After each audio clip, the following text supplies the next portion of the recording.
kita bersatu menuju Indonesia Nan Jaya bersama Indonesia Merayakan Perbedaan. Salam semua saudara. Baik, tiba saatnya Bapak Ibu kita menginjak sesi jagoan kita pada malam hari ini dan saya akan panggil teman saya di sini yang akan memandu jalannya diskusi kita, yaitu dengan Mbak Nana. Assalamualaikum, selamat malam Mbak Nana. Waalaikumsalam. Selamat malam Mbak Ulan. Selamat malam Bapak Ibu semua yang sudah hadir di forum Zoom malam ini. Baik, kepada Mbak Nana dipersilakan untuk memandu jalannya diskusi kita pada malam hari ini. Terima kasih. Baik, terima kasih atas waktunya. Assalamualaikum warahmatullahi wabarakatuh. Salam Waalaikumsalam. sejahtera buat kita semua. Shalom, namo buddhaya, Om Swastiastu, salam kebajikan, rahayu, salam semua saudara. Saya Nana, malam ini akan memandu acara Zoom IMP pada malam hari ini dengan tema rekonstruksi hati sebagai langkah baru di tahun baru 2025. Pembicara atau narasumber kita pada malam hari ini dari tokoh rohaniawan Islam, kita menghadirkan Kiai Haji Muhammad Nizam As-Sofa. Beliau adalah pencipta dan pelantun syair tanpa waton serta pengasuh pondok pesantren Ahlus Sofa wal Wafa Sidoarjo Wonoayu Simo Ketawang Wonoayu Sidoarjo. Baik, di tahun baru ini tentunya kita semua selalu berpikiran untuk selalu memperbarui segala aspek kehidupan kita dengan baik untuk menjadi lebih baik tentunya.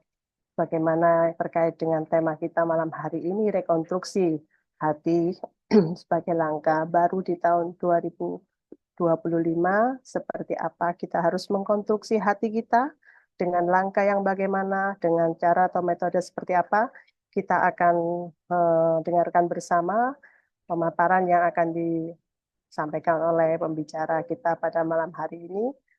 Akan saya panggil dulu. Selamat malam, Gus Nizam. Selamat malam, Mbak Nana.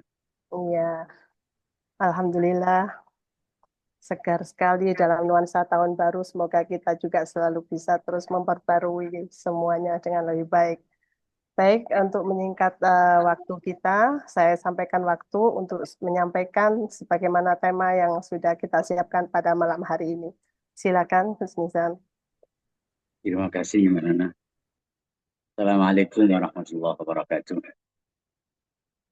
Salam semua saudara. Salam sejahtera untuk kita semua. Om Swastiastu, Namo Buddhaya, Wajib Tongten, Ayu. Salam semua saudara. Di kesempatan yang sangat berbahagia ini, song tahun baru Masehi 2025. Alhamdulillah, saya kebagian isi Zoom IMP yang rutin kita laksanakan setiap di Senin pukul 19, 17 hingga 21.17. Semoga istiqomah kita melalui Zoom IMP ini memberkati kehidupan kita semua dunia akhirat. Sebelum kita diskusi santai tentang rekonstruksi hati sebagai langkah baru memasuki tahun baru Masehi 2025, mari kita bahas terlebih dahulu kata per kata. Rekonstruksi menurut KBBI Besar Bahasa Indonesia berasal dari kata konstruksi yang artinya bangunan. Kemudian ada imbuhan re di awal menjadi rekonstruksi yang berarti pengembalian seperti semula atau penyusunan kembali hati yang telah rusak atau kurang baik. Rekonstruksi pastilah karena sesuatu itu rusak atau kondisinya kurang baik. Jika kondisinya baik, lagi baik sekali, maka tidak perlu rekonstruksi. Pengertian rekonstruksi pasti sesuatu yang rusak atau yang berubah dari kondisi awalnya, berubah ke arah yang tidak lebih baik. Kaitannya dengan merekonstruksi hati adalah mengembalikan seperti semula atau menyusun kembali seperti keadaannya di hari, seperti keadaan hari dilahirkan ibunya. Ialah fitrah, alias suci, bersih, bernoda.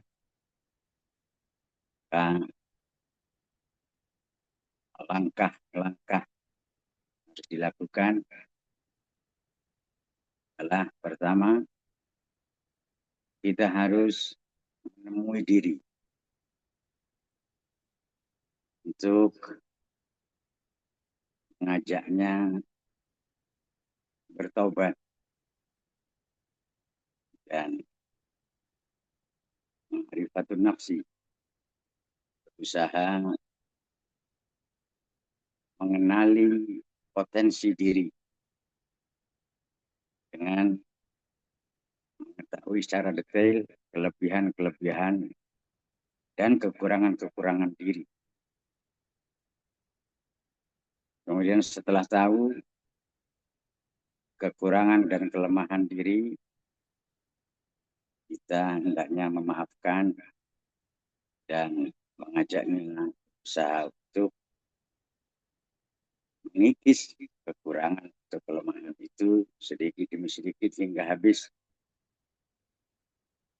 Bisa ubah kesalahan menjadi kebenaran, kekurangan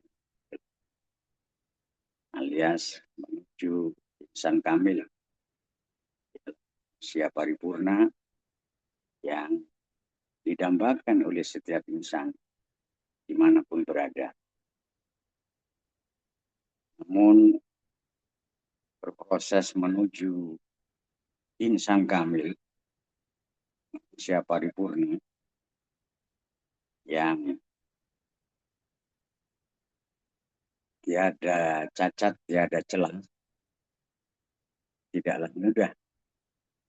Itu butuh perjuangan berat, pengorbanan yang banyak, dan butuh waktu yang lama. Langkah awal yang harus ditempuh adalah kita harus bersegera menemui diri untuk memaafkan dan menyadarkan serta menggali potensi-potensi diri bahwa setiap insan yang ke dunia ini tidaklah dilahirkan kecuali dicalonkan oleh Tuhan untuk menjadi khalifahnya, gitu, wakilnya gitu, yang nantinya akan diamanati amanat agung berupa menjaga dan melestarikan langsung bumi dan seisinya ini. Jangan sampai kita menjadi rusak, ya, rusak bumi. Maka tiap-tiap kita hendaknya tahu itu dan sadar bahwa tidaklah kita diciptakan secara sembarangan atau serampangan atau Tidak ada tujuan agung dari Tuhan yang menciptakan kita. Baik laki-laki maupun perempuan, di pandangan Tuhan, di hadapan Allah, laki-laki dan perempuan dipandang sama. Sama-sama dicalonkan sebagai wakilnya di bumi. Walaupun kenyataan oleh dzakaru kal unsa, tidaklah sama laki dan perempuan dalam arti rasa tanggung jawab, sepak terjang, serta jangkauan laki-laki dan perempuan diciptakan berbeda, tapi untuk saling melengkapi satu sama lain dan menyempurnakan kekurangan yang ada pada masing-masing. Istilah kemudian diciptakanlah berpasangan. Kita semua sudah maklum itu. Langkah setelah kita berusaha mengenali diri dalam arti secara detail, dalam arti menyeluruh, kita hendaknya mengetahui kelebihan-kelebihan diri berikut kekurangan-kekurangannya. Kelebihan-kelebihan kita hendaknya kita tumbuh kembangkan, kita tingkatkan lagi hingga tingkat mahir, bisa tingkat ahli di bidang kelebihan kita itu. Seiring dengan itu, kekurangan dan kelemahan diri hendaknya kita kikis sedikit demi sedikit hingga habis dengan terus berusaha belajar dari kesalahan dan pengalaman yang kita lakukan. Setelah itu, kita harus menyadari bahwa manusia itu tercipta dari 10 unsur. Yang 5 unsur tercipta dari alamul khalqi, alam ciptaan, yaitu tanah, air, api, oksigen, dan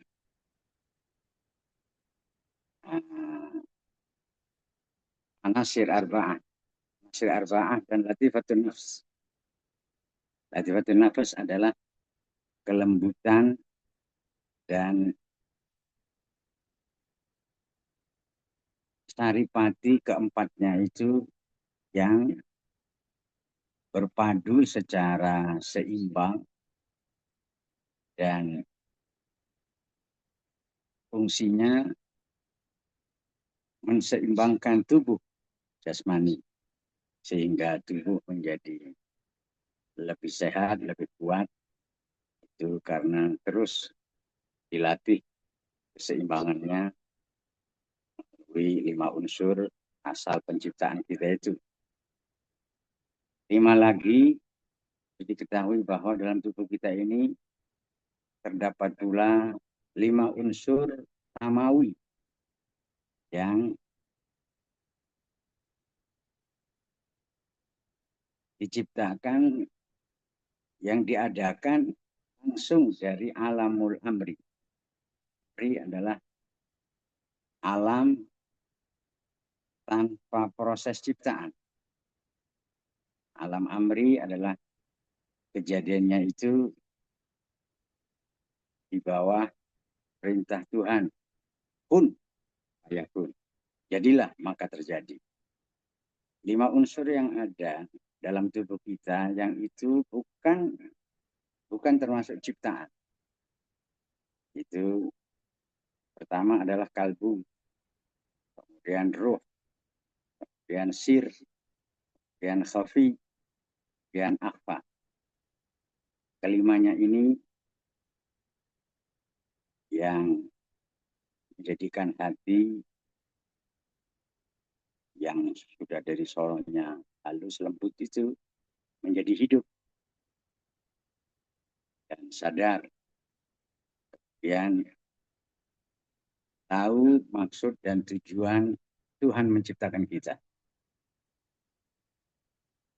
Semua insan harus tahu bahwa maksud dan tujuan Tuhan menciptakan manusia hanyalah untuk mengabdi dan menghamba kepadanya. Tidak selain dua itu. Barang siapa yang hidup ini tanpa tahu maksud dan tujuan hidup, saya ia terombang-ambing, tak terarah, tidak akan mengalami perkembangan yang positif, yang terus meningkat dari buruk ke baik, dari baik ke lebih baik, dari lebih baik ke sempurna. Itu kesadaran akan maksud Tuhan menciptakan kita, berikut tujuannya ialah mengabdi dan menghamba. Maka kita harus sadar akan keberadaan kita. Dari 10 unsur tadi itu, gabungan dari 10 unsur tadi, yang kemudian kita harus menyadari bahwa keberadaan kita ini di sini dan di dalam ini. Kita harus terus menyadari keberadaan kita di sini, di dunia. Sifatnya hampir ngombe, sifatnya hanya sebentar. Dan akan berlanjut, kita hidup di alam akhirat. Alam akhirat adalah batinnya dunia. Maka kita tidak akan menumpuk-numpuk harta benda atau tidak akan orientasi materi belaka.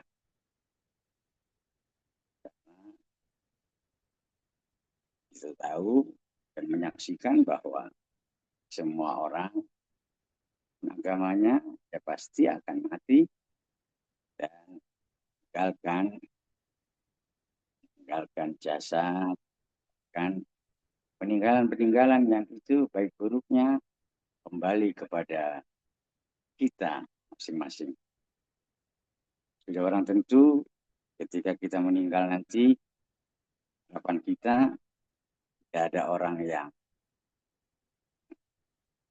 bahwa kita orang buruk, atau orang salah, atau orang yang tidak baik. Setelah kita meninggal, kita semua pasti menginginkan semua orang menangisi kita, rasa kehilangan, karena kita dinilai berjasa, bermanfaat keadaan kita. Dari situlah maka rekonstruksi hati harus disadarkan akan keberadaannya yang sifatnya sementara. Hati yang sadar bahwa berada di dunia ini sementara pastilah tidak menyia-nyiakan waktu. Pastilah akan mengisi waktu di setiap saatnya dengan melakukan yang terbaik. Karena kita semua tidak tahu berapa lama lagi kita hidup. Berapa tahun lagi, berapa bulan lagi, berapa minggu lagi, beberapa hari lagi kita semua tidak tahu. Jika tidak sekarang, selama kita masih waktu dan kesempatan untuk melakukan baik, kita lakukan sekarang juga.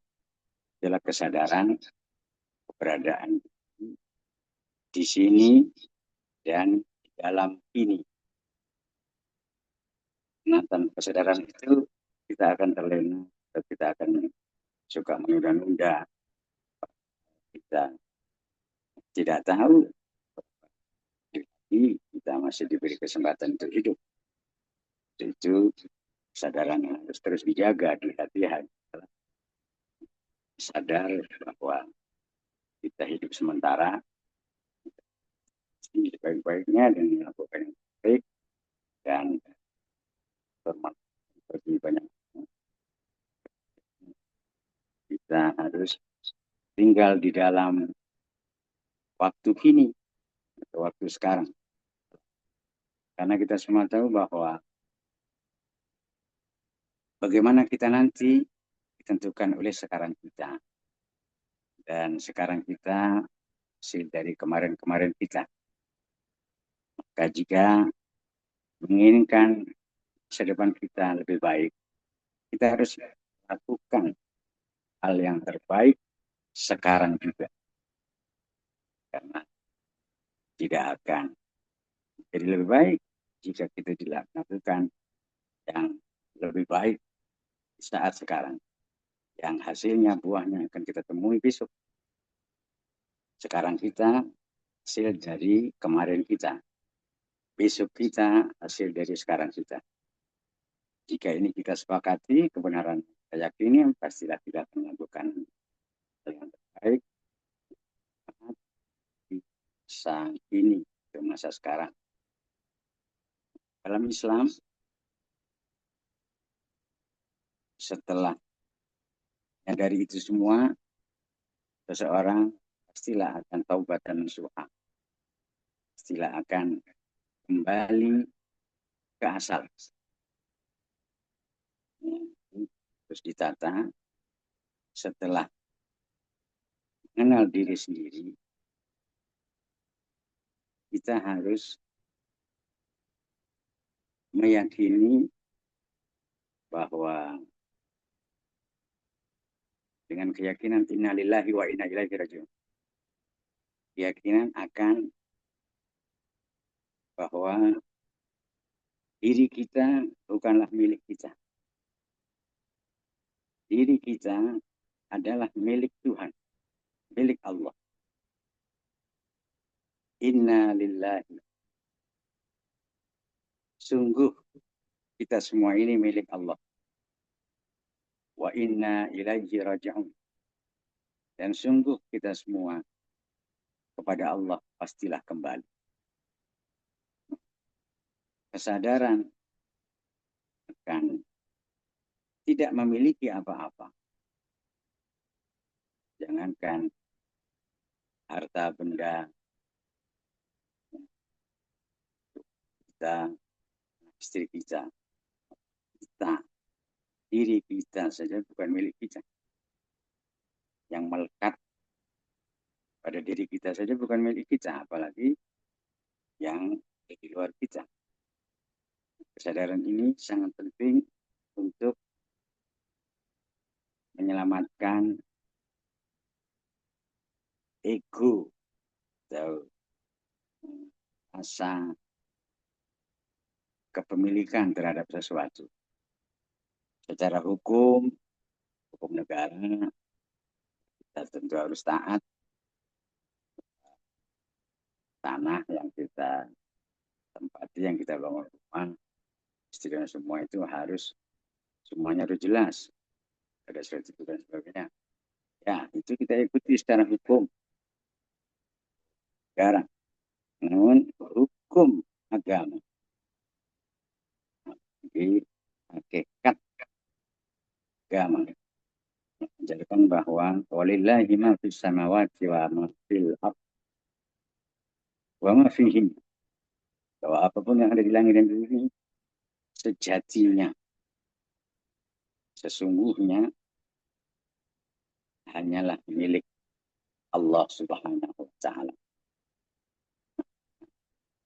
Kepemilikan kita terhadap segala sesuatu yang ada bukan milik yang telah, tapi itu milik titipan yang harus kita jaga, kita rawat, dan kita gunakan sebagaimana amanat telah Allah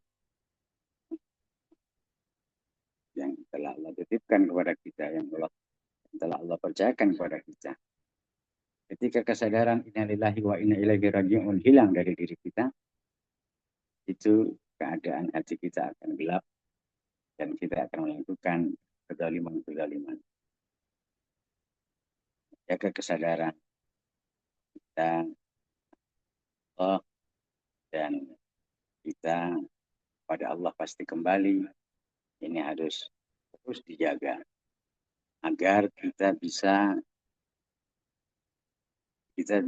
istiqomah, taat, agar kita bisa terus menerus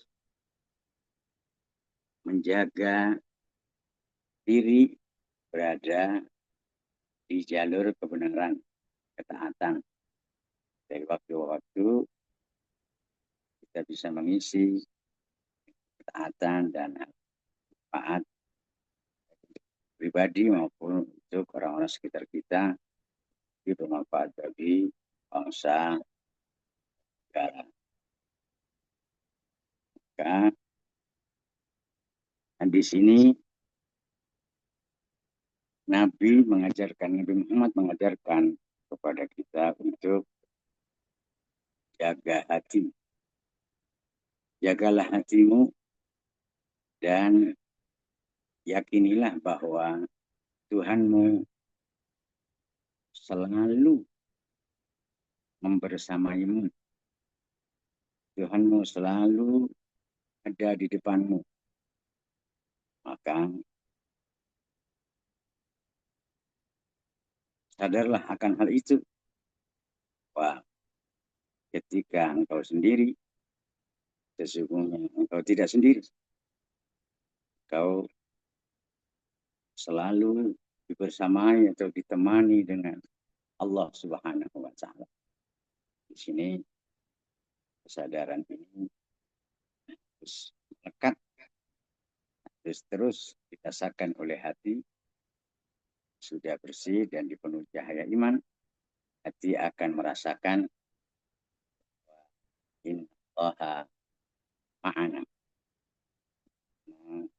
Yang Allah firmankan kepada Nabi kita di saat bersembunyi di Gua Hira bersama sahabat setianya Abu Bakar, yang waktu itu kejar-kejar hendak dibunuh, yang mengejar sudah menemukan guanya, tinggal memasuki, Allah kuasa segera mengutus kabut atau kalau monggo menutupi gua itu, keluar dari apa ya, dari mulutnya jaring, sehingga musuh yang mengejar-ngejar itu jadi angka tidak ada orang. Di sini dalam Islam disebut kesadaran takwa. Kesadaran takwa ini kesadaran Islami yang kemudian harus ditingkatkan menuju kesadaran imani. Kemudian ditingkatkan lagi itu kesadaran ihsani, dan yang terakhir kesadaran iqoni. Kesadaran pertama yaitu kesadaran Islami. Ini saja berat. Kita dituntut agar bisa bertakwa apapun dan dimanapun kita berada. Bagaimana sabda Nabi, ittaqillaha haitsuma kunta wa adbi'is sayyi'atal hasanata tamhuha wa khaliqin nasa bi khuluqin hasan. Artinya, bertakwalah engkau kepada Allah dimanapun engkau berada. Artinya, kapanpun dimanapun, dalam keadaan manapun, hati harus merasakan pengawasan Tuhan. Tuhan tidak pernah lengah. Tuhan tidak pernah memejamkan pandangannya, melihat dan memperhatikan kita, lahir batin kita. Jika kesadaran ini terjaga, kita tidak akan berani melakukan kesalahan dan dosa. Dipastikan ketika kita berbuat salah dan dosa, saat itu pastilah kita sedang tidak bertakwa. Kemudian setelah itu, kita dituntut untuk meningkatkan kesadaran kita dari kesadaran Islami menuju kesadaran imani. Kesadaran imani adalah kesadaran akan ikhlas beramal dan benar, karena ikhlas di sini berarti tidak pamrih sesuatu apapun. Kita melakukan kebaikan semata-mata diperintah oleh Tuhan, dan kemudian kita melakukannya dengan benar sesuai contohnya, yaitu Nabi kita Muhammad. Dan di situ kita tidak berharap apa-apa. Kita hanya berharap diridhoi oleh Tuhan. Melakukan perintah-perintah Allah dan Rasul-Nya dengan sidq dan ikhlas, ini bukan perkara mudah jika ilmunya belum benar-benar setingkat ilmu ulama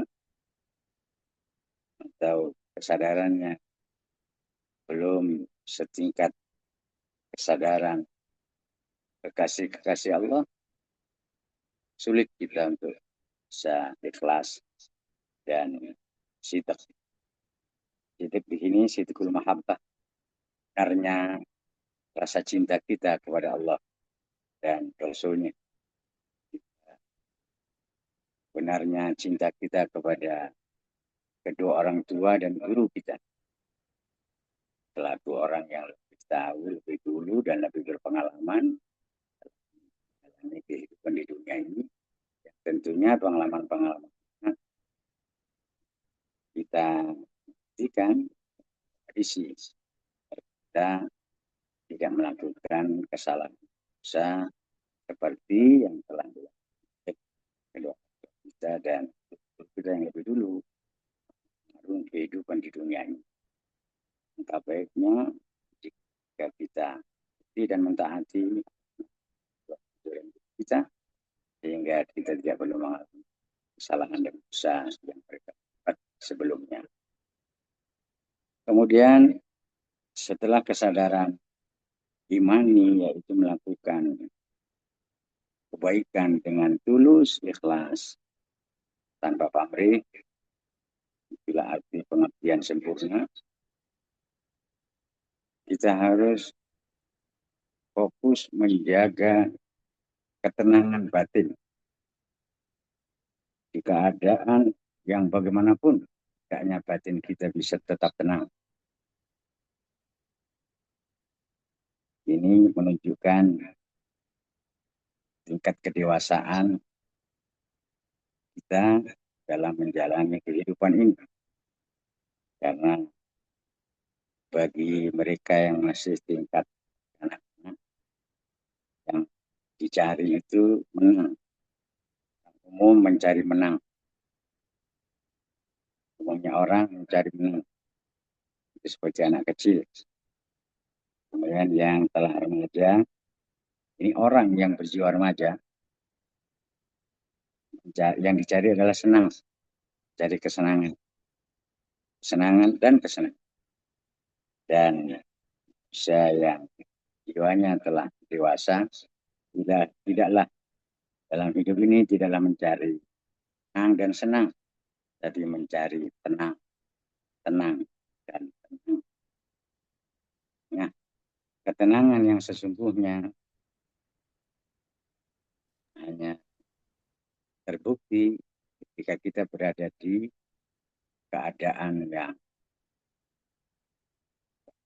hiruk pikuk, atau ketika kita sedang tertimpa musibah bala, atau kita sedang berada di tempat ramai, dengar, atau kita sedang diuji dengan banyak masalah. Di dalam banyak masalah, di tengah ujian berat itu, kita bisa tetap tenang. Itulah tenang yang sesungguhnya yang diharapkan para spiritualis yang sudah matang dalam menata hati. Ketenangan yang seperti itu, kebeningan hati dalam tasawuf Islam disebut hati sofa atau sofa ul qalbi, beningnya hati. Ini fase al-ihsani, kesadaran ketiga, itu kesadaran ihsani, di mana hati setiap kali melihat atau menyaksikan Tuhan, khususnya ketika lahiriahnya dan ibadah, ketika sedang bertapa, ketika sholat, ketika haji, umroh, ketika membaca Al-Quran, kan ritual-ritual ibadah dohir. Hati asofa yang dipenuhi dengan cahaya iman dan Islam, berikut cahaya kesempurnaan, senantiasa menyaksikan keagungan Tuhan, sarannya, keindahan dan keserbamahaannya. Bahwa yang sudah berkesadaran tingkat ini kan meyakini bahwa aku sejati hanyalah Subhanahu wa Ta'ala. Makhluk hanyalah diupamakan seperti wayang. Tidaklah wayang itu kecuali digerakkan oleh si dalang. Tidaklah wayang itu suara kecuali ya, yang bersuara adalah dalang. Dari sini disebut istilah lain telah wahid. Wahid dalam arti sesungguhnya. Merekonstruksi hati hingga sampai sadaran ihsan ini, yaitu berhati asofa, itu butuh pembimbing rohani yang berpengalaman, karena jika tidak akan mudah tersesat dan digoda oleh setan dan hawa nafsu sendiri yang selalu ingin ambil merasa benar sendiri atau merasa lebih baik dibanding yang lain. Semua adalah ketertipuan lus yang kecuali oleh pelaku spiritual sudah berpengalaman. Masih banyak lagi kesadaran-kesadaran yang jika disampaikan di kesempatan ini sudah sangat terbatas dan kajiannya cukup dalam. Itu perenungan yang dalam dan istilah-istilah permisalan-permisalan itu pun tentu bisa dipahami dengan benar jika tidak dibarengi dengan pelaku tarekat. Jadi ukur hakikat mengisani atau dengan tirakat riyadhah bukan batin, mentapakan hati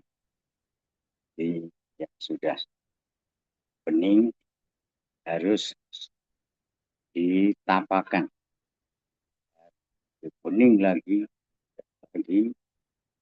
sehingga aku melihat yang sebelumnya tak terlihat, yaitu yang ada di alam malakut, ya baru untuk lebih banyaknya Mbak Nana bisa kita lanjutkan di sesi berikut, sesi jawab. Sementara dari saya sekian dulu, bisa kita kembangkan di sesi kurang lebihnya. Assalamualaikum warahmatullahi wabarakatuh. Waalaikumsalam warahmatullahi wabarakatuh. Baik, terima kasih Gus Nizam telah memberikan pemaparan yang luar biasa dan luas tentang materi kita pada malam hari ini, merekonstruksi hati, yaitu mengembalikan atau menyusun kembali hati kita yang dari segala kerusakan atau ketidakbaikan dengan langkah-langkah yang sudah disampaikan serta pencapaian hingga pada titik kesadaran kita agar supaya kita bisa menjadi khalifah atau wakil Tuhan di bumi untuk menjaga segala ciptaan Tuhan dan menjadi suatu manusia yang berkepribadian ihsan atau mulia. Kurang lebihnya seperti itu. Baik, untuk menindaklanjuti waktu kita pada malam hari ini, kita pada sesi diskusi. Untuk waktu pertama akan saya sampaikan dari tokoh rohaniawan agama Konghucu. Di sini ada Bapak Mense Junarto. Selamat malam, Pak. Selamat malam, Bu Nana. Baik, Pak Sam. Jun. Ya. Iya. Baik, Pak Jun, silakan untuk menyampaikan sudut pandang atau tanggapan sesuai dengan tema kita pada malam hari ini. Silakan. Ya, baik. Selamat malam, salam semua saudara semuanya. Terima kasih atas waktu yang diberikan kepada kami. Kami akan coba menanggapi bahwa di dalam imanen kami secara konghucu kurang lebih sama bahwa rekonstruksi hati, kalau kita sebut itu pembinaan diri dalam diri kita masing-masing. Yang pertama, meneliti tiap hakikat perkara. Yang kedua, mampu menguasai ilmu secara utuh. Ketika tulus membulatkan tekad kita. Keempat, meluruskan hati kita. Kelima, membina diri. Keenam, mengatur rumah tangga. Ketujuh, berpartisipasi membangun negara. Dan yang terakhir adalah menjaga perdamaian dunia.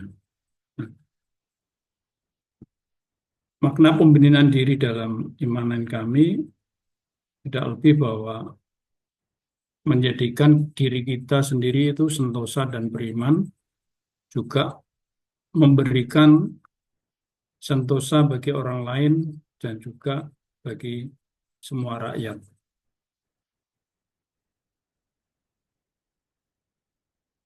Timbul pertanyaan dalam diri kita masing-masing, bagaimanakah kita untuk mencapai pembinaan diri itu? Sama seperti pemaparan dari Gus Nizam tadi bahwa pembinaan diri kita berpangkal pada meluruskan hati kita. Bapak Ibu, bila hati kita diliputi geram dan marah, pasti kita tidak bisa berbuat lurus. Bila hati kita diliputi takut dan khawatir, pasti juga kita tidak bisa berbuat lurus. Bila hati kita tidak lurus, pastilah kita tidak bisa berbuat atau berpikir yang baik. Nah, bagaimanakah cara melatih kita? Cara melatih paling sederhana di dalam kehidupan kita masing-masing adalah melatih mata kita melihat atau mempelajari hal-hal yang indah, melihat sesuatu yang menarik, dan berwujud keuntungan bagi diri kita. Bagaimana dengan melatih pendengaran kita?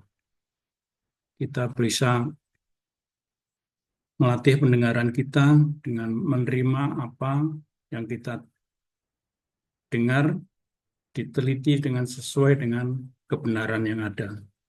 Bukan hanya kita terima, langsung kita bergosip, itu aja.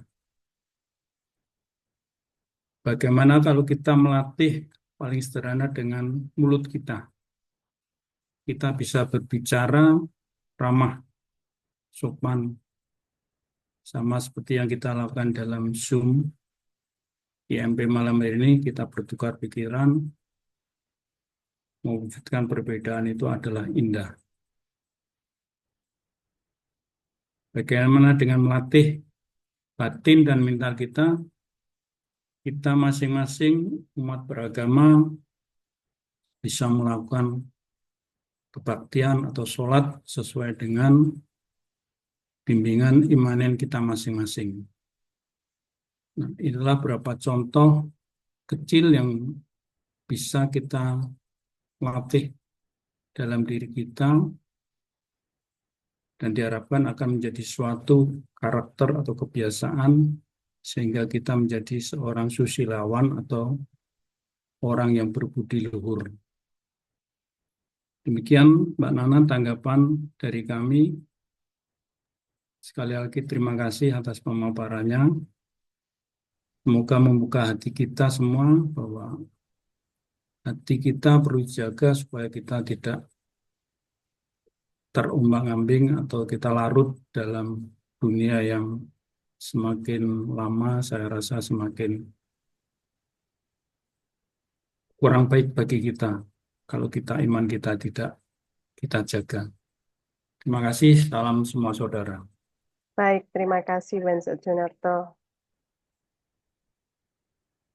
Kita sudah mendengar semua dengan apa yang disampaikan Wenzel Junarto bahwa salah satu kiat untuk merekonstruksi hati dengan melakukan pembinaan hati dengan melatih indera kita, baik indera pendengaran, mulut kita, atau bahkan semua organ tubuh kita untuk selalu bertindak ke arah kebaikan-kebaikan sampai kita meraih sebuah keindahan dalam hidup ini. Baik, untuk selanjutnya diskusi kita akan saya sampaikan pada tokoh rohaniawan dari Penghayat. Malam ini saya sapa KRT Dr. Raden Oto Bambang Wahyudi Wijoyo Dipuro. Selamat malam Pak Oto. Selamat malam. Mana ini wajahnya Pak Oto? Ini wajahku, wajah Hia.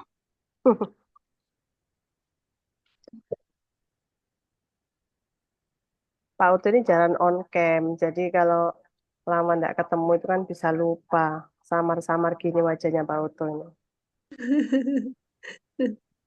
Masa ini tidak bisa keluar wajahku? Oh sudah cukup. Oh, kan mau kok bisa enggak jadi. Iya. Sudah cukup gini aja Pak Oto, tidak perlu diterangkan lagi. Oh iya, tidak perlu.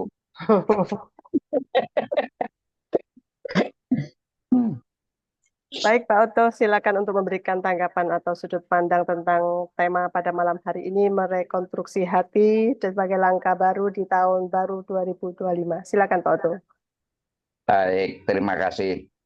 Assalamualaikum warahmatullahi wabarakatuh. Gus Nisam, Wicik Dongjian, Shalom, Namo Buddhaya, dan Rahayu. Salam semua saudara. Bapak Ibu sekalian, rekonstruksi hati dalam tahun 2025. Rekonstruksi menurut kepercayaan terhadap Tuhan Yang Maha Esa itu adalah membangun kembali sesuatu hal yang telah rusak atau yang kurang baik harus diperbaiki dalam tahun-tahun berikutnya. Di dalam kebiasaan atau langkah yang dilakukan oleh penghayat kepercayaan terhadap Tuhan Yang Maha Esa, itu setiap tahun, setiap menjelang akhir tahun, kita selalu melakukan apa yang disebut dengan sujud manekung, sujud rasa, di mana yang intinya adalah melakukan satu introspeksi. Introspeksi apa yang telah kita lakukan, apa yang telah kita lakukan di masa tahun-tahun sebelumnya, kemudian kita introspeksi apa yang sedang kita lakukan pada saat ini, dan apa yang akan kita lakukan di masa yang akan datang. Jadi ada 3 hal. Jadi dahulu kita melakukan kita merenung, melihat kembali. Jadi di dalam menekung kita seakan-akan seperti melihat satu video, diputar satu video ini loh, yang namanya kelakuan, perilaku, sikap dan perilakumu dalam tahun sebelumnya. Ini yang harus dirubah dan diperbaiki. Kemudian setelah itu kita mempunyai satu tugas, adalah untuk memohon ampun, meminta ampun kepada Tuhan. Minta ampun kepada Tuhan atas segala kesalahan-kesalahan yang telah kita lakukan. Dan akhirnya kita harus bertobat untuk tidak melakukan hal-hal atau kesalahan yang sama lagi. Jadi setiap awal menjelang akhir tahun, kita selalu melakukan sujud secara bersama-sama, kemudian kita sama-sama melakukan satu introspeksi, kemudian kita bersama-sama memohon pengampunan dan pertobatan kepada Tuhan. Sehingga dengan demikian diharapkan di dalam memasuki tahun-tahun yang berikutnya, kita selalu dibekali dengan satu hati yang bersih, satu dharma kita kepada sesama kita, tanpa didasari oleh satu rasa pamrih. Karena di dalam ajaran kita, di dalam hidup bebrayan, di dalam hidup bermasyarakat, kita harus selalu mengedepankan susila, halusnya budi, dan tidak membuat orang lain itu menjadi sakit. Jadi pada intinya itu, pada intinya. Dengan demikian, kita akan selalu mendapatkan satu pencerahan tanpa ada satu prejudice, tanpa ada satu prasangka yang buruk, dan akhirnya kita akan menjadi manusia yang benar-benar berguna. Saya pikir itu aja, Mbak Nana. Matur nuwun, dalam salam semua saudara.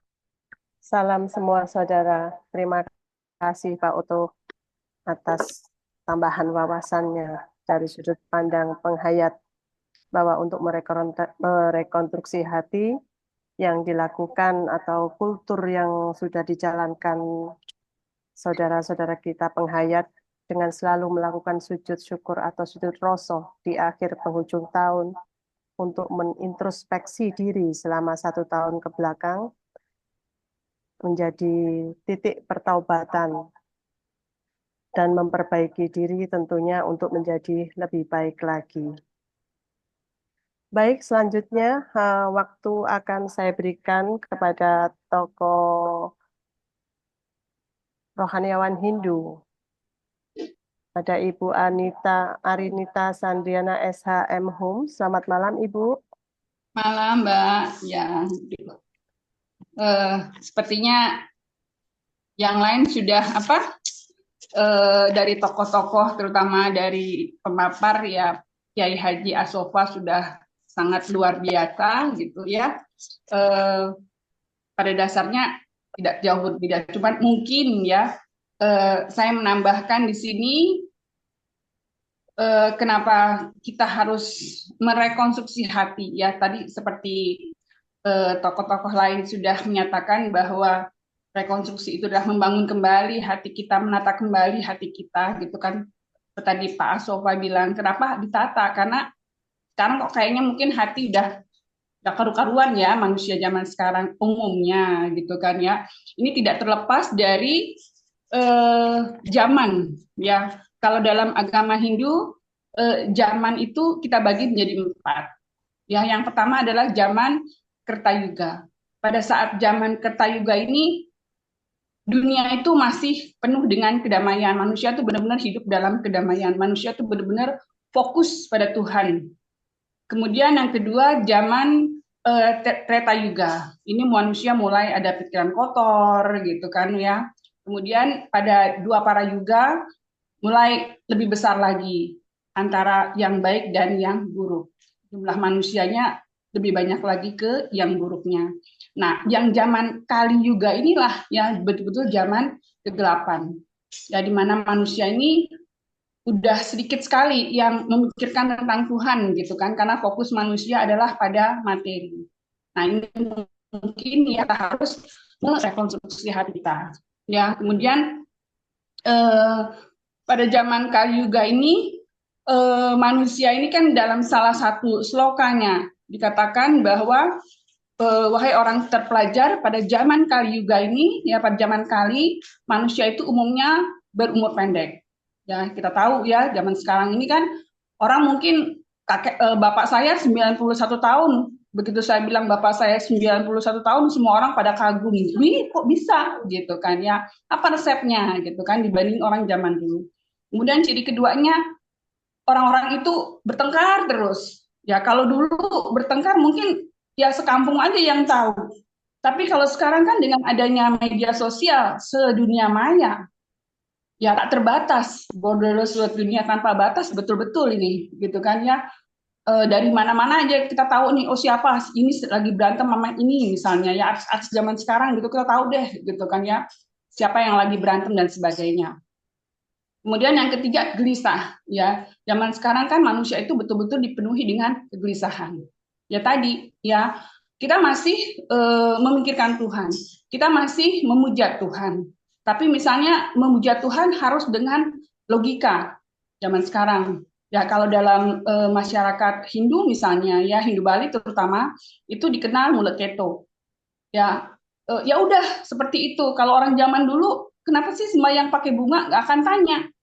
Ya udah mulut keto, ya udah dari sononya laksanakan aja. Tapi sekarang anak-anak zaman sekarang misalnya, kita harus memberikan pemahaman kenapa sih kita harus sembahyang pakai bunga, kenapa bunga putihnya harus dijemur. Oh, di sanalah kita menempatkan Tuhan dalam manifestasinya sebagai iswara. Oh, kenapa bunga merah harus dibarak ya pada canang gitu ya. Oh, di sanalah kita menempatkan Tuhan dalam manifestasinya sebagai Brahma dan seterusnya. Ini betul-betul harus dilogikakan. Supaya apa? Supaya umat ini ya generasi muda terutama ya memahami ya dan meyakini ya keberadaan Ide Sang Hyang Widiwasa, Tuhan Yang Maha Esa gitu ya. Kemudian zaman sekarang orang kan berhitung. Kalau dulu misalnya ya orang menghancurkan buah-buahan gitu ya, itu mungkin tidak berhitung. Kalau sekarang orang berhitung mahal ya. Pisang itu di Jawa murah, di Bali dihitung per biji ya, saking di Bali itu betul-betul laris manis pisang ya. Nah, ini kan orang berhitung ya dengan materi. Nah, hal-hal inilah ya yang kenapa manusia itu harus direkonstruksi hatinya. Kemudian yang terutama adalah di zaman Kali Yuga ini benar-benar moral manusia itu mengalami degradasi. Ya, dalam Mahabharata itu diceritakan bahwa Arjuna itu menangis ya ketika dia harus berperang melawan Kurawa yang saudara-saudaranya. Dan saat itu Krishna berkata kepada Arjuna, bertanya mungkin lebih tepatnya ya, kenapa kamu menangisi sesuatu yang udah jelas ya bahwa kamu tuh bukannya berperang dengan saudaramu, tapi berperang dengan adharma, berperang dengan keangkamurkaan. Karena saudara-saudaramu nggak akan mati jiwanya, yang mati hanya tubuhnya. Ya, jiwa tak akan pernah mati karena jiwa tidak pernah dilahirkan. Apa yang tidak pernah dilahirkan tidak pernah. Nah, itu dipertanyakan oleh Krishna pada Arjuna. Kenapa dia menangis untuk hal-hal yang nggak penting gitu ya. Sedangkan hal-hal yang moral yang mengalami degradasi itu tidak ditangisi. Nah, ini juga mungkin perlu kita renungkan ya. Itu cerita Mahabharata sampai sekarang masih relevan. Kenapa sekarang kita, misalnya hati kita, ya seringkali tidak merasa harus menangis ketika melihat moral kita mungkin ya, moral kita sendiri mungkin ya, yang sebenarnya mengalami degradasi seperti itu. Nah, kemudian dalam Hindu ya, untuk merekonstruksi hati kita, ya itu kita kembali kepada ajaran kita, terutama ajaran Trihita Karana. Ya, Trihita Karana adalah tiga hal yang akan membuat kita hidup dengan bahagia. Ya, kenapa? Kita bisa bahagia. Hati ini kan merupakan sesuatu yang sangat penting. Dalam Hindu juga hati juga merupakan sesuatu yang sangat penting. Ya, karena hati itu merupakan sesuatu yang memberikan kekuatan pada hidup, memberikan semangat pada hidup. Ya, kemudian juga hatilah yang dapat merasakan ya cinta yang tak syarat. Ya, kemudian dalam Hindu juga hati mempunyai peranan penting karena keseimbangan jiwa ya itu adanya dalam hati. Ya, keseimbangan antara Buana Alit dan Buana Agung. Dalam Hindu kan kita mengenal Buana Alit diri kita dan Buana Agung dunia luas. Ya, apa yang ada dalam dunia luas ya Buana Agung ada dalam diri kita, Buana Alit. Salah satunya ya agar seimbang ya untuk merekonstruksi hati kita adalah dengan melaksanakan Trihita Karana itu. Ya, tiga hal yang membuat kita dapat hidup dengan harmonis, yaitu pertama adalah hubungan kita dengan Tuhan, yang kedua hubungan kita dengan manusia lain, dan ketiga hubungan kita dengan alam semesta. Ya, tiga hal inilah ya kalau kita memiliki hubungan yang baik, ya maka otomatis akan menjadi gitu. Ya, kemudian setelah merekonstruksi hati kita, ya kenapa sih ini penting gitu kan? Seperti tadi Buya Kiai Haji Asoka menyatakan bahwa apa yang terjadi sekarang itu merupakan akibat dari perbuatan kita yang lalu. Ya, kita di masa depan tergantung perbuatan kita saat ini. Ya, dalam Hindu ya kita mengenal hal itu dikenal dengan karma, ya karma pala, ya hukum sebab akibat.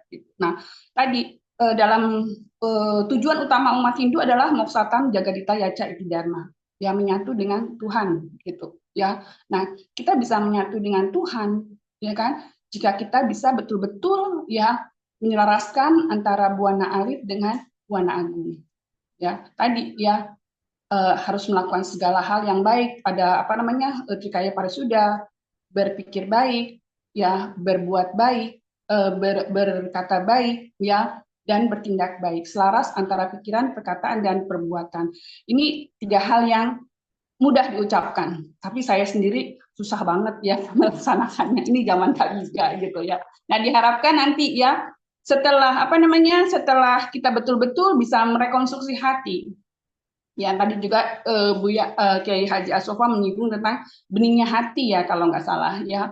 Nah, hati yang bening ini seperti ada salah satu kidung gitu kan. Saya nggak hafal kidungnya, lupa gitu. Kalau nggak salah tentang kidungnya itu bunyinya itu Sasiwimba Haninggate Mesi Banyu kalau nggak salah ya. Nah, mudah-mudahan nggak keliru-keliru banget ya. Pada intinya kita akan melihat bayangan matahari itu ya, bayangan bulan itu bisa terlihat dengan jelas itu di air yang bening.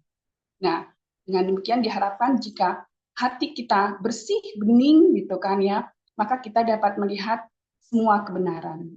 Seperti itu. Ya, jadi intinya ya rekonstruksi hati dalam agama Hindu ya adalah ya dengan melaksanakan Trihita Karana. Seperti itu ya tanggapan dari saya. Yan, terima kasih. Saya kembalikan ke moderator. Oh, saya lupa. Ya, saking gugupnya ya habis yang lain udah jago-jago banget tokohnya, saya bingung. Jadi lupa mengucapkan salam ya. Ya udah diakhiri dengan salam semua saudara. Salam semua saudara. Terima kasih banyak Ibu Arinita. Bisa menambahkan terus apa yang menjadi pemahaman kita yang masih sangat terbatas dengan perkembangan kita setiap Senin ini sangat luar biasa, menambah perangkat wawasan maupun pengetahuan kita dari semua agama maupun kepercayaan. Baik, ini kebetulan para tokoh banyak yang izin karena ada kegiatan yang tidak bisa ditinggalkan. Dan waktu masih sangat mencukupi untuk kita tindak lanjuti untuk berdiskusi. Di sini saya melihat ada hadir Profesor Ketut Atmaja, mungkin juga bisa menambahkan, Prof. Selamat malam, Profesor Ketut Atmaja dari agama Hindu. Masih bergabung ya Bu Arinita, Pak Ketut?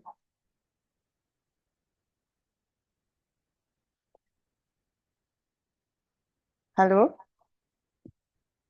Suara saya masih terdengar dengan jelas?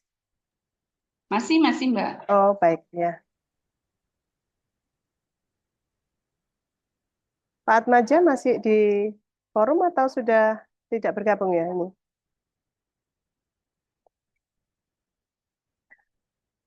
Baik, untuk mengisi waktu, mungkin ada pertanyaan atau raise hand melalui room chat Zoom, bisa disampaikan, atau bisa langsung raise hand untuk bisa menambahkan dan on cam agar supaya kita semua bisa saling mengenal. Karena di setiap minggu ini kalau kami perhatikan banyak person-person yang baru bergabung di Zoom IMP.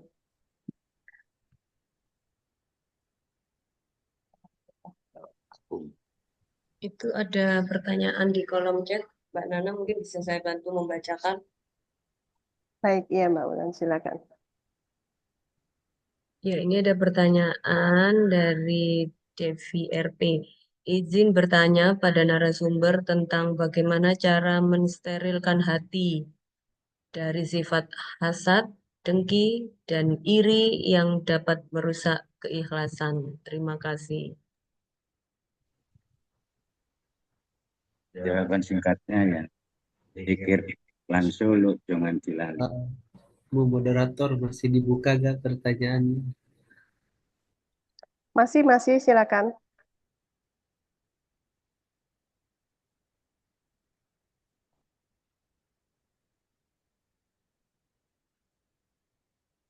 Jadi itu tadi ya, jawaban yang diberikan pemateri pada malam hari ini, yaitu dikir lan suluk jangan tilali. Jadi mungkin dengan berzikir, Harus melatih hati dengan belajar berzikir setiap saat agar sadarannya tidak tertutup, tersadar setiap saat. Ketika hati telah sadar setiap saat, ya dia tidak akan apa tadi? Ya, dia tidak akan hasut, tidak akan menghasut, tidak akan iri, tidak akan dengki, karena sadar bahwa semua ada yang mengatur. Tuhan telah bagi rezeki setiap manusia, setiap makhluk, dan telah berikan jatah hidup masing-masing untuk dinikmati. Tapi ketika kesadaran hati tertutup, itu karena lupa berpikir, ketika itulah hasad muncul, iri, dengki, dan penyakit-penyakit hati lainnya muncul atau tumbuh ketika hati lupa berpikir, tutup dari kesadaran. Memang menuju bisa tetap sadar dan bisa terus-menerus. Allah itu latihan yang tidak sebentar, oleh bimbing yang sudah sangat berkembang. baik, terima kasih. Ya, masih ada pertanyaan berikutnya Mbak Nana di kolom chat. Saya bacakan lagi. Ini dari Kak Firda. Izin bertanya, apa indikator bahwa hati seseorang telah berhasil direkonstruksi? Serta bagaimana proses rekonstruksi hati membantu seseorang menghadapi tantangan dunia modern seperti materialisme dan individualisme. Terima kasih. Dalam merekonstruksi hati sama-sama, secara umum Islam telah mengajarkan merekonstruksi hati itu selama sebulan penuh. Siangnya berpuasa, yang berjaga. Ialah bulan Ramadan. Di mana siapa yang menjalankan ibadah puasa di siang hari Ramadan itu imanan wa ihtisaban. Dasari dengan keimanan dan muhasabah atau metani diri, meneliti kekurangan, kelemahan, dan kesalahan diri. Kemudian malamnya juga demikian, membangun atau menghidupkan malam dengan ritual-ritual semisal tarawih, salat tahajud, baca Al-Quran, zikir, tafakkur, juga imanan wa ihtisaban. Didasari dengan kesadaran iman dan terus evaluasi diri. Maka hasilnya setelah sebulan penuh masuk di bulan Syawal, yaitu yang pertamanya Idul Fitri. Benar-benar Idul Fitri dalam arti sesungguhnya kembali ke fitrah seperti hari dilahirkan ibunya, alias kondisi hati keadaan suci, putih, bersih, tak bernoda. Dan indikasinya adalah ingin sekali berteman dengan siapa saja. Indikasinya cinta, kasih, dan peduli. Dipenuhi rasa cinta, kasih, sayang, dan peduli terhadap sesama, terutama kalangan yang kurang beruntung atau kalangan fakir miskin, yatim, kaum du'afa. Yang tampil bantu mereka semampunya dan akan peduli terhadap siapa saja. Kesadaran Idul Fitrinya itu yang jalan. Gitu. Baik, terima kasih. Semoga apa yang sudah dijelaskan bisa menjawab pertanyaan yang diberikan. Barangkali masih belum puas atau belum maksimal apa yang diterima, bisa menyampaikan kembali di kolom chat atau raise hand. Saya akan menyapa Prof. Autar. Selamat malam, Prof. Autar. Apa masih ada di tempat? Ya, selamat malam. Prof, silakan memberikan pendapat atau Kasih, sudut Prof. pandang. Ya, terima kasih. Assalamualaikum warahmatullahi wabarakatuh.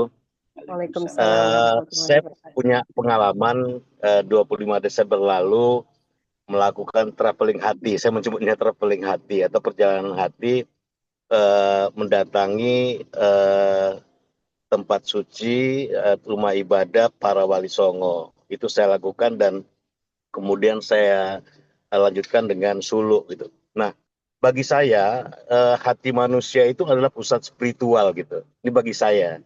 Jadi hati itu bagi saya adalah pusat spiritual. Makanya saya datang ke pusat-pusat spiritual yang saya sebut sebagai wali songo. Nah, pusat spiritual itu bagi saya, ngapunten kita diskusi, itu tempat di mana kemudian cahaya batin kita tumbuh gitu. Jadi kalau tadi ada pertanyaan misalnya, gimana nih kita menghadapi rekonstruksi hati, itu berarti kita sedang mencoba untuk memberikan cahaya batin yang lebih dalam, yang lebih terang gitu. Dengan apa? Ya dengan berbuat baik gitu. Nah, kira-kira gitu. Kira gitu pandangan saya dan saya pikir dari semacam ini, di mana hati itu sendiri, itu kemudian kemarin Buya Sofa di Masjid Cengho, itu menarik. Ada mengatakan bahwa perjalanan hati itu rekreatif gitu, sesuatu yang menyenangkan, sesuatu yang membahagiakan. Jangan sampai nanti perjalanan hati kita itu justru membuat kisruh gitu, kisruh batin kita. Nah ini yang ingin saya tanyakan sebenarnya. Hati itu kan sebenarnya tempat bersemai, tempat cinta kepada Allah, kira-kira gitu. Jadi orang yang mencintai Allah adalah orang yang punya hati. Nah, jadi kalau Buya Asofa itu mengatakan iman. Nah, itu. Jadi kata iman itu adalah kata untuk mengatakan bahwa hati itu adalah tempat mencintai Allah gitu. Nah, mencintai Tuhan. Jadi orang yang berhati itu orang yang mencintai Tuhan. Siapapun Tuhannya, tapi itu dicintai karena hati.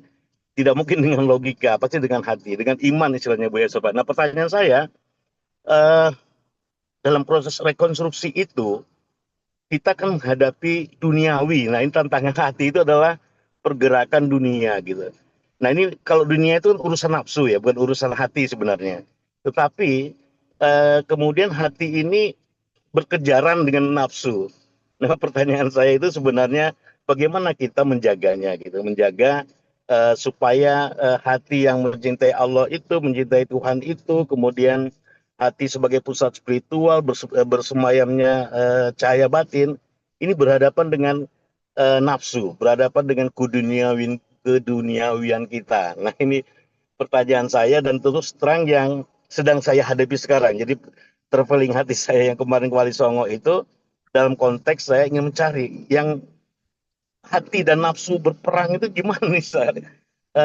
Kita kalau tadi ada zikir ya pasti ya bersalawat pasti beribadah secara apa secara ya terus menerus gitu istiqomah gitu jangan sampai kita meninggalkan istiqomah ibadah itu. Nah ini bagaimana ini pergolakan-pergolakan yang saya secara pribadi sering mengalami hantaman-hantaman yang luar biasa. Nah ini mungkin pertanyaan dari saya dan sedikit tambahan juga dari saya dan saya terus terang sedang melakukan perjalanan hati yang cukup cukup apa ya cukup panjang dan alhamdulillah sedikit demi sedikit ada perubahan-perubahan terjadi rekonstruksi pada diri saya gitu. Terima kasih Mbak Nana, Ngapunten Bu Sofa dan teman-teman semua. Semoga ini uh, bisa mengantar kita pada masalah-masalah yang mungkin bisa kita hadapi bersama gitu. Terima kasih. Wassalamualaikum warahmatullahi wabarakatuh. Waalaikumsalam warahmatullahi wabarakatuh. Terima kasih Prof. Autar. Jadi itu tadi ada tambahan pertanyaan dari Prof. Autar kepada Buya Asofa atau pembicara bahwa mengenai rekonstruksi hati dan apa yang menjadi apa ya penghalang mungkin ya penghalang untuk melintas dalam proses perjalanan rekonstruksi hati tentang adanya unsur duniawi atau material yang harus dilibas yang mana itu melekat dengan unsur nafsu yang harus dikalahkan. Nah, itu harus bagaimana? Silakan Buya Asofa untuk menanggapi Pak Altar. Terima kasih Pak Ustaz. Dalam itu jawaban secara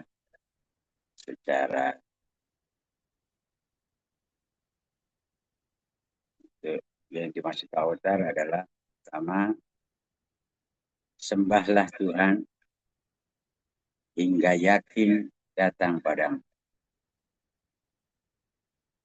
Dan ketika yakin telah datang padamu, maka hilanglah rasa takut, kekhawatiran, resah, sehingga stres, dan segala hal yang merisaukan hati. Karena cahaya yakin menenangkan hati walau di keadaan orang tidak tenang. Seiring dengan itu, ikutilah Nabi hingga cinta hakiki, hingga rasa cinta yang hakiki datang pada atau hingga dicintai Nabi. Ikutilah Nabi hingga Nabi mencintai. Dan ketika kau telah dicintai Nabi, segala sesuatu yang anugerah-anugerah, karunia-karunia, dan berjatuhan kepada. Kemudian cintailah wali, waris sejati Nabi, hingga kasih sayang jatuh padamu. Hilanglah semua masalah, bahkan berubah menjadi masalah. Ketika tertimpa musibah, jika hati telah dikuasai yakin, cinta, dan kasih yang murni, tidaklah jangan menganggap musibah itu musibah. Karena cahaya yakin dan cinta serta ma'rifatnya telah menemukan muhibah di balik setiap musibah. Muhibah adalah anugerah harga yang diberikan kepada hanya yang dikehendaki. Dan itu ya harus terus ditingkatkan ketakwaan, keimanan, dan keihsanan kita menuju benar-benar makrifat kepada diri sendiri, kepada pembimbing kita, kepada Nabi dan Rasul yang diutus kepada kita, dan makrifat kepada Allah Tuhan semesta. Demikian, Bang. Baik, terima kasih. Bagaimana Prof. Autar, apakah sudah terpuaskan jawabannya? Sudah Ya, menemukan saya pikir gerbang ya, solusi? saya pikir itulah yang harus dilakukan ya, karena istiqomah itu nggak gampang memang ya. Jadi memang ini yang jadi tantangan orang-orang yang seperti saya gitu. Jadi hati itu sebagai pusat spiritual yang kemudian menerangi batin itu harus istiqomahnya tinggi gitu. Jadi itu yang saya pikir teman-teman Buya Sofa dan saya terus terang sedang bergerak terus untuk mencoba mengendalikan antara hubungan hati dan nafsu itu. Dan ini sekarang yang berjalan dengan suluk, alhamdulillah saya ambil suluk jalan dan insya Allah ini mampu membentengi dan mampu menjaga saya untuk bisa Amin, amin. istiqomah pada menjaga hati itu. Matur nuwun, matur nuwun. Assalamualaikum warahmatullahi wabarakatuh. Waalaikumsalam warahmatullahi wabarakatuh. Baik, terima kasih atas partisipasinya dengan bergabung di Zoom Prof. Autar yang jarang sekali saya bisa ketemu ini. Lama sekali Pak Autar. Baik, sudah tidak ada pertanyaan lagi di kolom chat. Bapak Ibu barangkali ada yang berkenan menambahkan pendapat atau sudut pandang, saya persilakan, masih ada waktu 3-5 menit ke depan. Sebelum kita tutup dengan closing statement oleh pembicara kita pada malam hari ini, kita bisa memberikan waktu. Ya, Bu Ani, malam. Ini saya sih tadi cuma tergelitik gitu kan ya. Ada Ya. yang tanya, sterilkan hati kita dari rasa apa tadi, dengki, iri, seperti itu ya. Ini sih saya jawabannya jawaban pribadi ya, bukan dari agama ya, basicnya gitu kan ya. Ini karena ini yang berusaha saya lakukan gitu kan ya. Sebenarnya gampang banget gimana mensterilkan hati supaya kita bebas dari rasa iri hati, dengki dan sebagainya. Cuman perlu banyak-banyak bersyukur, itu aja gitu ya. Kemudian saya juga mengikuti ya dari media-media sosial gitu ya, kan pasti banyak hal yang baik ya yang bisa diambil dari media sosial. Salah satunya jagungan IMP ini kan ya. Nah, kalau saya itu bikin jurnal syukur gitu ya tiap hari gitu kan ya, minimal bangun tidur itu ya sebelum jam 9 saya bikin 10 hal yang karunia Tuhan yang harus saya syukuri hari ini. Dari hal-hal yang sangat sederhana, misalnya, oh terima kasih Tuhan, pagi ini saya bangun sehat, pagi ini bisa sarapan, dan sebagainya, gitu kan ya. Bahkan ketika kita mengalami sesuatu yang kita anggap musibah, gitu kan ya, apa namanya, seperti tadi Buya Asofa katakan ya, di balik musibah ada apa? Ada anugerah, seperti itu ya, kalau nggak salah ya kira-kira ya. Nah itu kan dari musibah yang sesuatu yang kita anggap musibah aja, kita harus bisa menemukan 10 hal yang kita syukuri. Seperti itu kalau saya. Misalnya apa? Oh, suami saya meninggal misalnya. Ya, tanda kutip ini 10 hal yang harus disyukuri misalnya gitu ya. Supaya tidak terlalu down misalnya. Oh, pertama misalnya, oh saya bisa pergi dengan teman-teman saya gitu ya, bisa pergi ke banyak tempat dengan teman-teman saya misalnya ya. Napak tilas kah, ke candi dan sebagainya seperti itu. Oh, yang kedua saya bisa lebih mandiri gitu, seperti itu kan. Hal-hal seperti itu. Nah, ini kan adalah hal-hal yang kita syukuri gitu. Jadi kita tidak punya pikiran untuk iri dengki dengan orang lain seperti itu. Itu aja sih. Itu kan apa namanya? Sesuatu yang praktis ya, tidak teoritis. Gitu. Terima Ya, kasih. baik. Terima kasih Bu Erin. Memang apa yang kita sampaikan di sini ini sesuai dengan konsep kita bahwa jagongan online, berarti kita santai, kita tidak harus apa yang disampaikan adalah sesuatu yang pakem yang sudah menjadi suatu eh, hal yang terlegitimasi atau yang formal, tapi bisa sudut pandang atau pengalaman-pengalaman pribadi yang telah diupayakan dalam perjalanan spiritual. Jadi memang kita tidak ada batasan, Bu. Jadi apa saja yang menurut Ibu atau menurut kita semua itu menjadi suatu kebaikan, itu kita sharingkan di sini. Memang itulah tujuan kita bahwa kita ini perbedaan. Jadi perbedaan itu kita cari dari kelebihan dan kelemahannya, bukan untuk justifikasi, tetapi untuk kita sinergikan, untuk kita selaraskan agar supaya perbedaan itu bisa kita rayakan bersama dalam sebuah kehidupan yang indah sebagaimana yang tujuan Tuhan menciptakan kita. Baik, terima kasih. Selanjutnya, Mohon maaf, menyela Mbak Nana masih ada satu lagi ya, pertanyaan. Ini mungkin bisa ini kita bacakan ya. baik, Dari Kak silakan Mona. Zafira, bagaimana cara memelitiki hawa nafsu?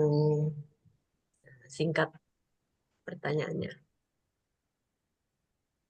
Caranya mudah. Terhadap dunia, kita harus melihat batinnya, tidak hanya melihat sepertinya. Karena dunia seisinya, iriahnya menipu, dan batiniahnya memberikan hikmah, pelajaran yang menjadikan seseorang sana. Memiliki nafsu yang selanjutnya adalah terhadap sesama manusia. Anggaplah setiap orang yang lebih tua darimu, anggaplah sebagai bapakmu. Setiap wanita yang lebih tua darimu, anggaplah sebagai ibumu. Setiap orang yang lebih kecil atau lebih sedikit usianya, anggaplah sebagai anakmu. Setiap orang yang seumur denganmu, anggaplah dirimu. Kau tidak akan berlaku zalim kepada mereka. Kalau teori-teori sesungguhnya sangat mudah. Namun untuk menerapkan teori-teori tersebut butuh latihan yang diawasi atau didampingi oleh pelatih yang handal, yang menilai kita benar dan baik. Jika tidak ada pelatih, kita akan cenderung merasa benar dan merasa baik. Ya, belum tentu benar dalam arti sesungguhnya, tentu baik di sebenarnya. Demikian, Pak.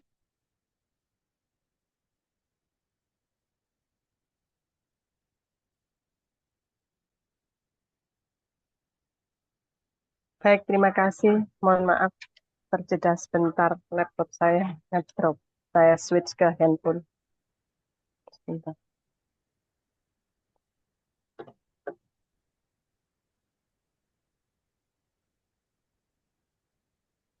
Bapak Ibu, kita sudah di penghujung waktu Zoom kita pada malam hari ini. Dan di kolom chat saya lihat sudah tidak ada pertanyaan lagi. Semoga apa yang sudah kita dapatkan menjadikan nutrisi baik rohani maupun wawasan kita untuk menjadi lebih baik. Sebagai akhir dari sesi di jagongan kita pada malam hari ini, saya akan memberikan waktu kepada pembicara untuk memberikan closing statement tentang tema kita pada malam hari ini, kesimpulan agar supaya kita bisa mengambil esensi dari apa yang sudah disampaikan secara keseluruhan pada malam hari ini. Kepada Buya Asofa, Gus Nizam, waktu saya persilakan. Terima kasih. Rekonstruksilah hatimu dengan satu, kenali dirimu sebelum mengenal orang lain. Maafkan dirimu sebelum memaafkan orang lain. Bahagiakan dirimu sebelum membahagiakan orang lain. Tolonglah dirimu sebelum menolong orang lain. Senangkan hatimu. Sukacitakan sebelum makan atau mensukacitakan orang lain. Dan silakan diteruskan sendiri. Itulah dasar dari ajaran Islam Sufi yang kita buktikan sendiri secara pribadi, secara individu. Masing-masing kita hendaknya mau membuktikan kebenarannya dengan berperilaku sesuai dengan teori yang disampaikan tadi. Sekian, kurang lebihnya mohon maaf. Wassalamualaikum warahmatullahi wabarakatuh. Waalaikumsalam warahmatullahi wabarakatuh. Baik Bapak Ibu yang sudah bergabung pada malam hari ini, sekian acara Zoom Jagongan Online IMP telah sampai di penghujung acara. Semoga kita semua bisa mendapatkan nilai-nilai positif serta esensi-esensi yang dapat bisa menambah tumbuh kembang nutrisi rohani maupun wawasan kita untuk bisa merekonstruksi hati kita dari segala keburukan, ketidakbaikan untuk menjadi lebih baik lagi. Semoga kita bisa diberikan kesempatan yang lebih baik lagi untuk bertemu di waktu ke depan, yaitu minggu depan, Senin depan dengan tema dan pemateri yang berbeda. Jangan sampai dilewatkan karena kita akan mendapatkan banyak masukan-masukan ataupun nutrisi-nutrisi yang selalu terus berkembang dari minggu-minggu. Saya Nana sebagai moderator pada malam hari ini. Mohon maaf atas segala keterbatasan saya, segala ucapan saya yang mungkin kurang tepat atau kurang berkenan. Semoga kita semua bisa merekonstruksi hati kita dengan baik dan diridhoi oleh Allah Subhanahu wa Ta'ala. Terima kasih, selamat malam, dan salam semua saudara. Salam semua saudara. Salam. Baik, disampaikan terima kasih kepada moderator kita Mbak Nana yang sudah memandu jalannya diskusi kita pada malam hari ini dengan sangat baik, dan juga terima kasih kepada pemateri Buya Asofa atau Gus Nizam yang memberikan tambahan wawasan dan pencerahan bagi kita semua, dan seluruh tokoh rohaniawan IMP yang telah menanggapi juga memberikan tambahan nutrisi pengetahuan juga buat kita semua. Dari Senin ke Senin, alhamdulillah kita sangat bersyukur ya Bapak Ibu, kita selalu mendapatkan edukasi, nutrisi, pengetahuan dari para tokoh ini. Baik Bapak Ibu, jangan lupa untuk mengisi absensi dan juga kuesioner di link yang sudah tertera di kolom chat. Izinkan saya berpantun sedikit sebelum menutup. Jalan-jalan ke Yogyakarta, beli bakpia patok, melihat pemandangan taman yang subur. Mari rekonstruksi hati dengan zikir dan suluk agar hidup lebih tenang dan teratur. Baik, Bapak Ibu, terima kasih atas kehadirannya. Jangan lupa Senin depan untuk tetap setia mengikuti jagongan online Indonesia Merayakan Perbedaan dengan tema yang berbeda. Wassalamualaikum warahmatullahi wabarakatuh. Salam semua saudara. Waalaikumsalam. Salam semua saudara. Salam semua saudara. Suwun.